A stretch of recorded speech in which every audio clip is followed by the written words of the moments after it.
What is up, guys? Welcome back to the channel. Guys, came across this video, thought it was interesting. In Sweden's fastest ever train. I rode Sweden's fastest ever train, or Sweden's fastest train ever.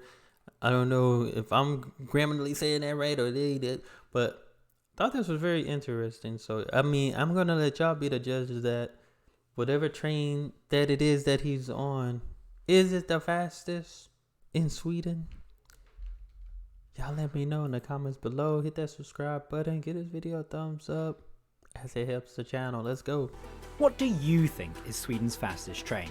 It's not the tilting X2000 or the modern MTRX. Ooh. To get our answer, we have to head further north, and it's really not what you'd expect. I'm going to be taking the Norrtåg up to Haparanda on a brutal Arctic high-speed railway. Join me as I check out Sweden's fastest train. Nice. Hello and welcome back to another video. Today I'm in Luleå in the north of Sweden, and I'm going to be travelling even further north on board Norrtag up to Haparanda on the border with Sweden and Finland. So let's go. This is Luleå, the largest city in Norrbotten county up here in the very far north of Sweden, and home to a major steel industry as well as the University of Technology. Let's head down to Luleå Centralstation, the larger of the two stations in the city. The station forecourt is decorated with a Christmas tree, and with snow all around, it feels very wintry. Anyway, time to head inside the station. In here you can find not a lot. There's no ticket office or even a ticket machine. Though I suppose you can't expect do it all too online much when a station only has a small handful of departures per day. My train will be number 7188, the 1306 to Haparanda. Just outside the station you can find some sidings. These host the carriages of V, used on journeys to Narvik in Norway, as well as the incredible sleeper train to Stockholm. There are also two restaurants, a burger place as well as a Turkish grill. Not bad for such a small station. At all. As long as they got something to eat around By there, the you know, station while you approach, wait. you can find a solitary iron ore hopper wagon. Built over 100 years ago, this static exhibit now symbolises Luleå's role in the iron ore export industry, as well as steel production at the port of Luleå. It's interesting. This cargo travels down the incredible Malmbanan from Kiruna, but that's a topic for another video. Looks like my train is arriving from Haparanda, so let's head out to the platform and have a look. So this is it, Sweden's fastest train of all time, and I bet it's really not what you expected. But this two-car regional train, right up at the northern tip of Sweden, holds the record for the country's fastest train, and we'll go into why this is later on. I ain't gonna lie, it look like it got a little speed on it. It really do. I like the color, I like the design on this train. It holds the record for the country's fastest train, and we'll go into why this is later on. This unit is a Swedish Type X52, part of the Bombardier Regina family of trains, which are very common in the country.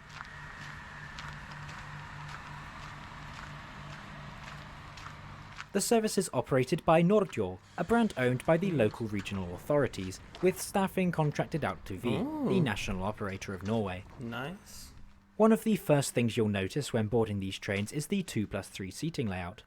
But this shouldn't be too bad, as the train is so empty. It seemed like these trains, when I watch videos, especially traveling, it seemed like these trains are never just really that packed. And maybe it's just me in the videos I watch. I think that's a good thing, but I'm sure if y'all experience this yourself, if y'all want to let me know. Yeah, dog, I've been on a train that was super packed one time. You know, that would be cool, because I've never seen a train packed. Spoke to the train staff and found out that the former first class area at the rear of the train is available for all passengers to use. Oh. First class is in a 2+2 seating layout. These layouts may appear cramped on the face of it, but when you remember the Bombardier Regina is about 50 centimetres wider than your average European train, the extra capacity does make sense. It's also worth mentioning that SJ, the national operator of Sweden, has some of these trains too, but with an interior more suited for long distance work. Let me know if you want to see a video on this train. Need to check that out. Today's route will take us from Luleå, heading north to Boden, before turning east along the Bay of Bothnia right up to the Finnish border at Haparanda. Dang, this that's a journey long is scheduled travel. to take 1 hour and 57 minutes to travel the 174 kilometers, or about 108 miles. That looked very far. We depart from Luleå Centralstation on time at 13:06 for a winter's journey on Sweden's fastest train. How fast does it go? Our train accelerates fast, but we don't get up to today's maximum speed just yet. That comes towards the end of the journey, after Kalix. For the time being, we'll be making frequent stops on the way to Boden, as part of the local commuter service in the region. The first of these is Norrtåg. Located in the northwest of Luleå, the station is a handy way to access the Luleå Technical University, just a kilometre away. That's nice.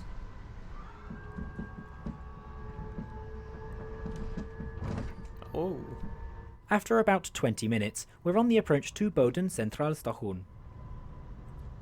The city has a military history, with the Boden Fortress located about 5 kilometers southeast of the centre. This was built in the early 20th century to defend against a possible attack from Russia, who at the time had a formidable army.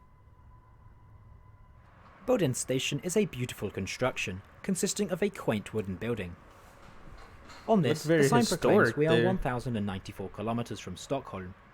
You can see why the sleeper train takes so long.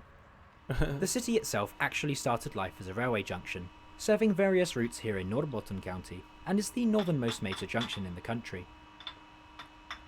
In 1888, part of the line between Kiruna and Luleå opened to iron ore traffic. This was shortly followed in 1894 by the line towards Stockholm.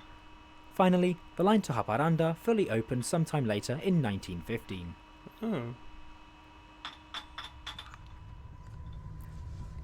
As we leave behind the last sign of civilization for a while, we head out into the Arctic wilderness. So let's take a look around the interior of Sweden's fastest train. Starting off with the seat, of course. As I mentioned, X First Class is in a 2+2 layout, but the seats are still plenty spacious.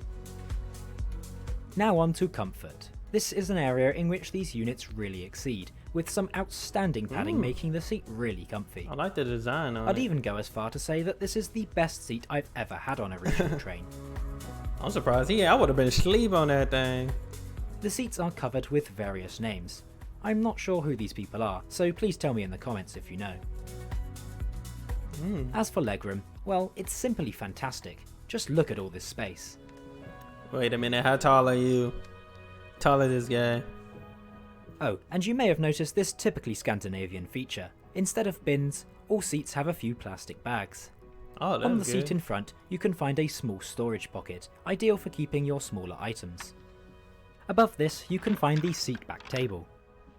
This is a well-sized wooden design with a smart metallic cup holder. Every seat has a pair of adjustable armrests, possible again thanks to the train's increased width. Now, do they bring the food or do you go get some food yourself? Beside the seat, you'll find the recline lever. Simply push it forward and slide the seat as much as needed. This made the seat extremely comfortable. Up top, you can find a bright reading light, one for each seat, as well as a few coat hooks. Oh. Most annoyingly though, this train has power sockets on the ceiling. I really don't get this, as it just leaves your device awkwardly hanging in front of your face. Yeah, why is it so high though? Why have to be all the way on the ceiling? Why people can't reach the ceiling? Don't get this, as it just leaves your device awkwardly hanging in front of your face. Yeah, that's probably Still, overall this is a fantastic interior. It looks super smart, but also lives up to the aesthetic with great comfort. Now changing our focus from the warm and cozy train to the sub-zero scenes outside. Most of our journey is spent weaving through beautiful snowy forests. Amongst these, you can also expect to see frozen rivers and lakes, serving as a reminder of just how cold it can get up here. For example, Luleå often sees temperatures of -20 degrees Celsius. This makes it all the more impressive that they were able to build any railways at all, let alone a high-speed line. I know they gotta keep But this these is where it tracks starts getting really cool, clear. if you'll pardon the pun. You may notice flickering outside the window. This is because of the frozen overhead electrical equipment causing sparks. If you can't quite see it here, then don't worry, it gets a lot more clear as the sun continues to go down. While we wait for that though, let's have a look around the rest of the interior on this 2-car high-speed train. I ain't seen no vending machines or nothing yet. Here's a better look at second class. Whilst of course not quite as comfy as first class, it still has tables, armrests and comfy reclining seats. What surprised me is the presence of catering in the form of a small buffet counter.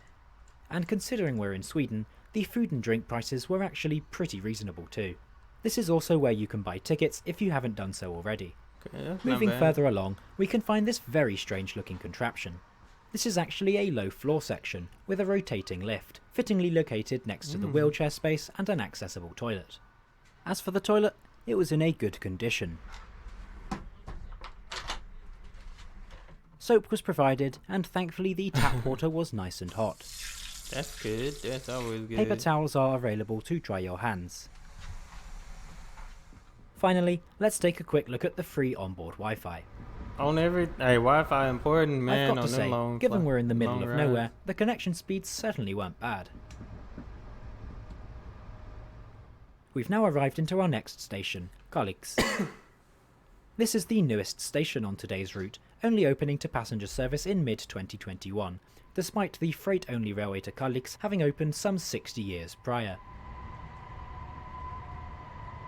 As we depart, we join the new high-speed line through the region, opening in 2012 to provide a faster and better route towards Haparanda.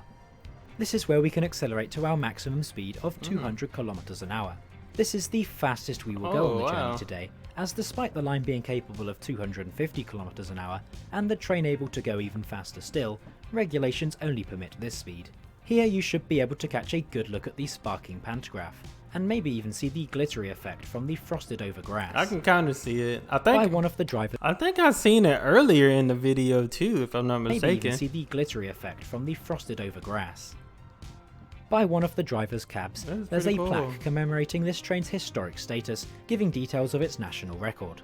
I've translated the sign into English, so pause the video if you want to read it. Train set a new speed record. Oh my gosh. Huh.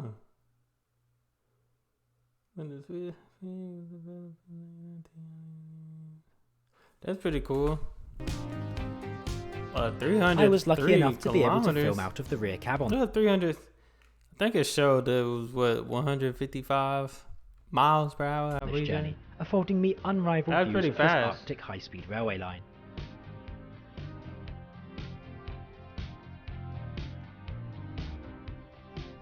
My guy in the very back.